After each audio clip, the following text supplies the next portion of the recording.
ಮಂಗಳೂರಿನ ಹೆಸರಾಂತ kids pharmaceutical works ಸಂಸ್ಥೆಯು ಇಮ್ಯುನೋ ಕಿಡ್ಸ್ ಎನ್ನುವ ನೂತನ ಉತ್ಪನ್ನವೊಂದನ್ನು ಪರಿಚಯಿಸಿದೆ. ಈ ಉತ್ಪನ್ನ ತುಳಸಿ, ದಾಲ್ಚಿನ್ನಿ, ಅರಿಶಿನ, ಶುಂಠಿ, ಕರಿಮೆಣಸು ಅಂಶಗಳಿಂದ ಸಮೃದ್ಧವಾಗಿದ್ದು ನರಗಳಿಗೆ ಶಕ್ತಿಯನ್ನು ತುಂಬಿ ಒತ್ತಡವನ್ನು ನಿವಾರಣೆ ಮಾಡಿ ರೋಗ ನಿರೋಧಕ ಶಕ್ತಿಯನ್ನು ಹೆಚ್ಚಿಸುತ್ತೆ ಅಂತ ಕಿಡ್ಸ್ ಫಾರ್ಮಾಸ್ಯೂಟಿಕಲ್ ಸಂಸ್ಥೆಯ ನವೀನ್ ಪ್ರಭು ಹೇಳಿದ್ದಾರೆ.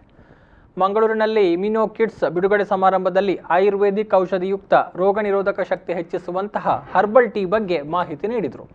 ತುಳಸಿ, ದಾಲ್ಚಿನ್ನಿ, ಅರಸಿನ ಹಿಪ್ಪಳಿ ಮತ್ತು ಕರಿಮೆಣಸಿನ ಔಷಧಿ ಅಂಶಗಳಿಂದ ಸಮೃದ್ಧವಾಗಿದ್ದು ನರಗಳಿಗೆ ಶಕ್ತಿ ತುಂಬಿ ಒತ್ತಡ ನಿವಾರಣೆ ಮಾಡಿ ರೋಗ ನಿರೋಧಕ ಶಕ್ತಿಯನ್ನು ಹೆಚ್ಚಿಸುತ್ತದೆ.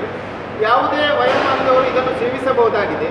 ಚಹಾ, ಕಾಫಿಗೆ ನಾವು ಪರ್ಯಾಯವಾಗಿ ಇದನ್ನು ಬಳಸಬಹುದಾಗಿದೆ. ಸಮಾರಂಭದಲ್ಲಿ ಪಾಲ್ಗೊಂಡಿದ್ದ ರಾಮಕೃಷ್ಣ ಮಠದ ಅಧ್ಯಕ್ಷರಾದ ಶ್ರೀ ಜಿತಕಾಮಾನಂದ ಸ್ವಾಮೀಜಿ ಅವರು ಕಿಡ್ಸ್ ಫಾರ್ಮಾಸ್ಯೂಟಿಕಲ್ ಸಂಸ್ಥೆಯು ಕಳೆದ 60 ವರ್ಷಗಳಿಂದ ಆಯುರ್ವೇದ ಔಷಧಿಯ ಉತ್ಪಾದನೆಯಲ್ಲಿ ತೊಡಗಿಸಿಕೊಂಡಿದೆ. ಈ ಸಂಸ್ಥೆಯು ಈಗ ರೋಗ ನಿರೋಧಕ ಶಕ್ತಿ ಮತ್ತು ಆರೋಗ್ಯ ವರ್ಧನೆಗಾಗಿ ಔಷಧೀಯ ಗುಣವುಳ್ಳ ಹರ್ಬಲ್ ಟೀಯನ್ನು ಬಿಡುಗಡೆಗೊಳಿಸಿದೆ. ಇದು ಈ ಸಂದರ್ಭಕ್ಕೆ ಪ್ರಸ್ತುತವಾಗಿದೆ ಅಂತ ಹೇಳಿದರು.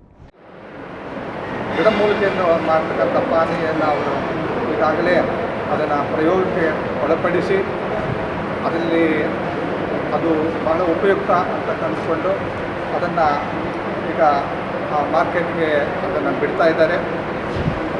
ಬಹಳ ಸಂತೋಷ ಅಂತಂದರೆ ನಮ್ಮ ಮಂಗಳೂರಿನಲ್ಲಿ ಈ ಥರ ಒಂದು ಸಂಸ್ಥೆ ಉತ್ಪಾದನೆ ಮಾಡ್ತಕ್ಕಂಥ ಸಂಸ್ಥೆ ಬಹಳ ವರ್ಷದಿಂದ ಅದು ಕೆಲಸ ಮಾಡ್ತಾ ಇದೆ. ನವೀನ್ ಪ್ರಭು ಅವರು ಬಹಳ ಅದರಲ್ಲಿ ಆಸಕ್ತಿ ವಹಿಸಿ ಅದನ್ನು ನಡೆಸ್ಕೊಂಡು ಬರ್ತಾ ಇದ್ದಾರೆ. ಸಂದರ್ಭ ಡಾಕ್ಟರ್ ನಿಶಾಂತ್ ಪೈ ಮತ್ತಿತರರು ಜೊತೆಗಿದ್ದರು.